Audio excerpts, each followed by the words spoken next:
Great. So let's hear, what is the big story? All right. My freshman year, it was in November. I had just come off the field from phys ed, and there were a bunch of people running to meet all of us getting out of the phys ed class. I think we were playing football, and they said, the president has been shot. And I thought, that is not a very funny joke. I don't think that's right at all. You should not make fun of things like that. Well, it turns out he was shot. That was John F. Kennedy. Wow. Had been, and we didn't know how serious it was until we went into classrooms, and people had the radios on in their cars to listen to the news. Wow. And I remember sitting in the room, the classroom, just stunned, and finally the principal, who was Roger Durthick, came on and said that we just got the news, the president is dead. And they dismissed school, and we had to call parents or whomever to come get us and take us home. And I remember waiting in the driveway right up there, the main entrance, thinking, oh my Lord, what does this mean?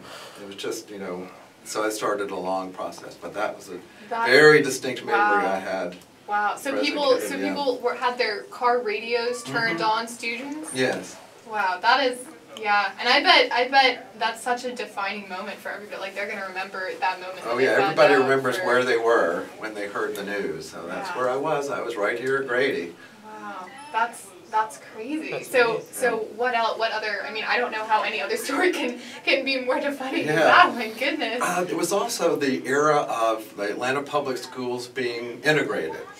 Yeah. And that all went very peacefully. I think we were all, everybody in Atlanta was very proud of how that went so peacefully. I was in a homeroom with Mrs. Stedman, and I really liked her a lot. She was a Spanish teacher. I never took Spanish, but I liked her very much. And so she asked me one day if I would be like an ambassador. This was the first of a new school year. And I had known her at least 1 or 2 years. And she said, well, would you be like an ambassador and help some of these new students who are from African American students to get a little acclimated and see where things are and all that? And I'd never done anything like that, so I thought, well, I'll do it because I like her. So I did that and helped orient them and take them to various places in the school to see where everything was. So that was an incredible experience. I have another story that will go along with that. Okay. I was a junior in Grady, and they announced that next year, for my senior year, the schools were going to be closed. They weren't going to open school for my senior year because the politicians were not happy with the integration. That is something that happened all the way through my grammar school and high school. Every few years there would be a threat that the schools weren't going to open. But this one was a serious threat, so for my senior year. So I then applied to college as a junior to the University of North Carolina and got in. I got accepted. So I'm planning to go, and then they announce we've worked it out and school is going to be in session next year for my senior year. So I had to make a decision whether I was going to be a senior at Grady High School or a freshman at the University of North Carolina. And I had to make that decision, and I wrote a letter, and I remember putting it in the mailbox and letting it go. It was the biggest decision I ever made in my life at that point. That was really hard, saying, I'm not coming. Can I come next year? But they had no guarantee that I would be able to accept it again to North Carolina. I had to, I'd have to do it all over the whole process. Yeah. So I spent my senior year here and loved it, and it was it was absolutely the right thing to do, because I would have been lost in college. I wasn't ready for it, and I had that senior year just to get the last few things and really enjoyed it. I mean, it was, you know, the best year that I can remember. Really, really great, and I still feel good about Grady, you know, ever since. You know, then I practice right across the street from here. So I met so many students here had their braces by Silver Smiles. That is really quite funny. So we're still over there, so send some more. Other memories I have were from being the business manager of the Orator. Oh, And wow. so those responsibilities were to get companies to buy an ad in the yearbook, and then also to promote sales of the yearbook to the students. Yeah. So I was being very creative, and I had a great time at it. So I would go on the public address system every morning. I'd go to the office there where they were doing the morning announcements, and I would do live commercials for the yearbook. Wow. I remember. And I would make up funny names, you know, people, they're fictitious people. I like to do on Car Talk, if you've heard on National Public Radio, yeah. like the Russian chauffeur is pick up and drop off. Right? So I did all these really funny commercials where I made up all these names, and that was really a blast. Yeah. Wow. Yeah, that sounds so fun. And then the last thing is like many years later, I've been singing. I've been a member of Redeemer Lutheran Church for my whole life, and I've sung in the choirs most of that. And it's nearby. It's Peachtree and 4th. And 10 years ago or so, they were looking for a new choir director. And this guy came and did a trial rehearsal for the choir. And at the end, he said, well, I want to say a little bit about myself. I'm a native Atlantan. And I went, really? That's amazing. And he said, I actually went to Grady High School. I went, what? And he said, in fact, the very first person who ever indicated I had any ability to direct was Janice McFall, who was the chorus director back then. And I went, wait a minute, I sang in the mixed chorus under Janice McFall. So I went up to him and said, what years were you here? So he was here during the same time I was. So I went home and opened up my Orator to the page with the mixed chorus, and we were literally standing next to each other.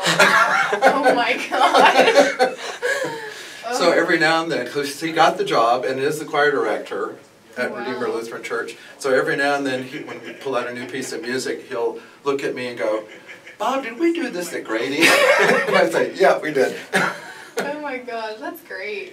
Yeah, that's a very, you never know when that's going to come up, and that sort of coincidences. Wow. What other extracurricular activities? Yeah, what other things did you do in school here other than, I mean, obviously the Orator and, I mean... And the chorus, that was... Yeah. That was pretty much it. Well, we went to... I was in a lot of society, you know, the clubs and stuff. But yeah. We had real good, I don't know about your years, but we had fantastic pep rallies. Oh, yes. Oh, yes. They were very memorable. Tell us about... Absolutely. Roger Durthick was your principal, so he, you know, and he was Grady, you know, he would come out there. The principal would get on the stage, and he was the biggest cheerleader in the entire room. You know, Roger Durthick. Yeah, it was amazing, yeah. Wow. There were some great principals at Grady. There was a Dr. Stevens. Somebody told me about him today. Dr. Stevens, he was the head of, before I got here, or he may have been here a year, but he was here for many, many years and well thought of all over the city. And you know, so we had a great school. It sounds like it. Wow. I'm going to talk about the football fortune. So when I was a freshman, the head coach of the football team at Grady was Jack Fligg. And he was really good, and the team was really good. And then he left to be an assistant coach at Georgia Tech under Bobby Dodd. Wow. And the Grady team just went to pot. It just completely went down. All right, I'm going to tell you another coach that was here at Grady. I don't know if you know Irk Russell. Do you know the name Irk Russell? Do you? Oh, he was.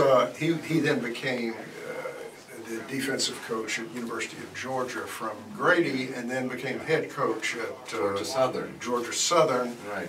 But and everybody thought he should have been head coach at Georgia at the time. He was phenomenal. Wow. And great to the students, and you know, he was a head coach, but he didn't treat you like he was the head coach. He was, and he taught me how to play tennis too, and I was, you know, in the summer times. You know, So we've really had some fantastic people.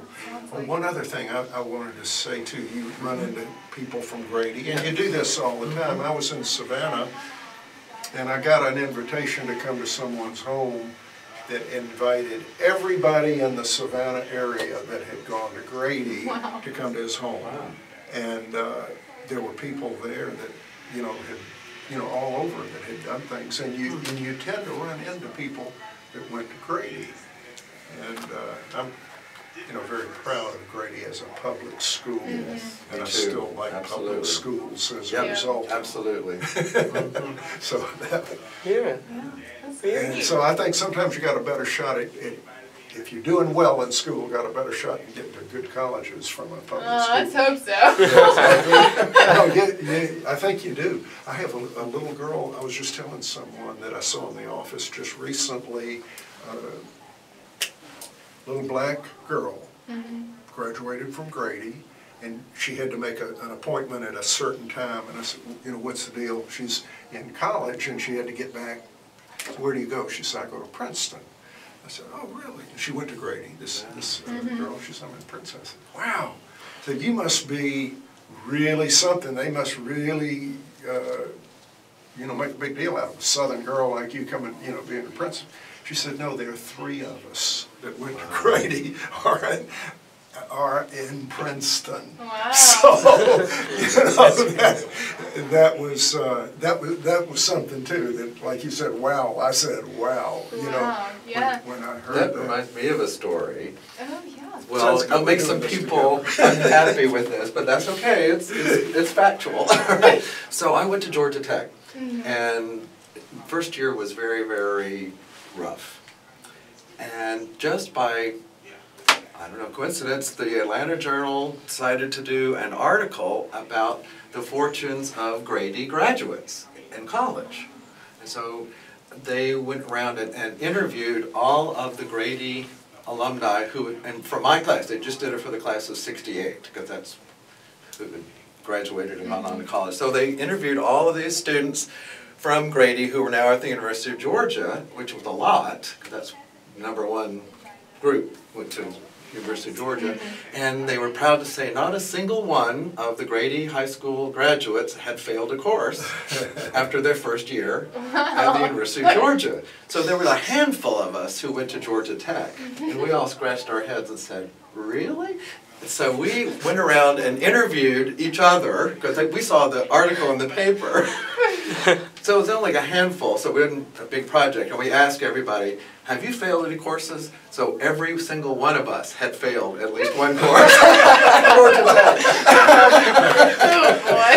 That tells you what Georgia Tech, the difference between Georgia Tech and Georgia. Georgia is the most popular. Right. When I grew up in Atlanta, I was used to Georgia Tech, because it's my school right here. Yeah. And then all of a sudden, everybody's talking about Georgia, and I'm still partial to Georgia Tech. Good man. Had a son. Had a son that went there. Yeah, so that was like a case history and different academic standards. Yeah, well, it's been so great. You know what I did realize? We never caught your names and the year you guys graduated. How did that It should happen? probably happen. The hectic, it's all hectic and everything. So it's just for, we can get it on record. The recording. Could you just both state your name and your graduating year? Sure. I'm Bob Gibeling, and I graduated from Grady in 1968. I'm Arthur Silver, graduated 1960. Great. Thank you so much. Had a father, went to Boys High here. Oh, wow. And a brother and sister that graduated before me here. Nice. And many other family members. Great. Great. That's great. We're connected. Yeah. It was because we were